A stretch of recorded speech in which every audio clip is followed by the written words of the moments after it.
দেখতে পাচ্ছেন বন্ধুরা, স্যামসাং B313 এই সেটটা অনেকেই খুব একটা পপুলার সেট স্যামসাংয়ের। তো সেটায় কোনো সমস্যা নেই। তো একটা সাধারণ জ্ঞান যেটা না জানার কারণে অনেকেই এই সেটটা ব্যবহার করে না, অনেকেই বিরক্ত বোধ করে যে আমার সিমে দুইটা সিম আছে আমার সেটে, তো আমি কল একে আছে দুইতে দেবো কীভাবে। এটা অনেকে জানে না, আবার অনেকেই জানে না। আমি বেশ কাস্টমারকে দেখেছি যে এই নিয়ে তারা অনেক পেরেশানিতে থাকে। অনেক সময় বলে যে সেটটা বিক্রি করে দাও, আমার দুইটা সিম, আমি একটা সিম ব্যবহার করি আর একটা পারি না। তো সেক্ষেত্রে আসলেই অনেকেই সমস্যা সেদিকেই তাকিয়ে, যদিও সমস্যা নয়, তারপরে একটু জেনারেল জ্ঞান আপনাদের সাথে শেয়ার করার জন্য আসলাম। তো আপনারা দেখতে পাচ্ছেন যে প্রথমে বাংলা লিঙ্কে আছে, তো আমরা 1 to 1 একটু কল দিয়ে দেখব।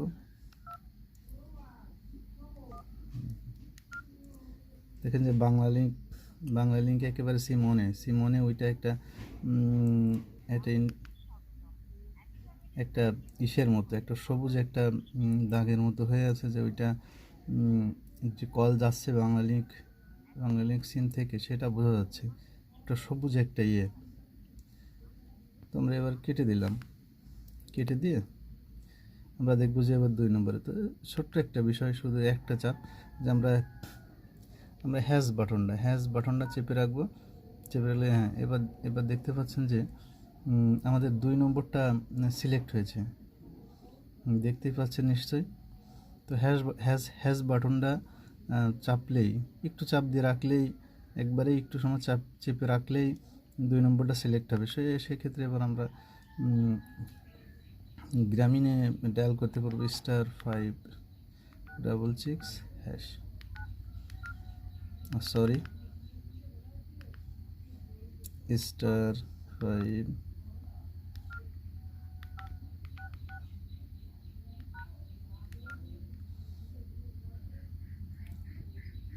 দেখছেন সিম 2তে কল আছে। তো আজকে এটুকুই, থ্যাংক ইউ।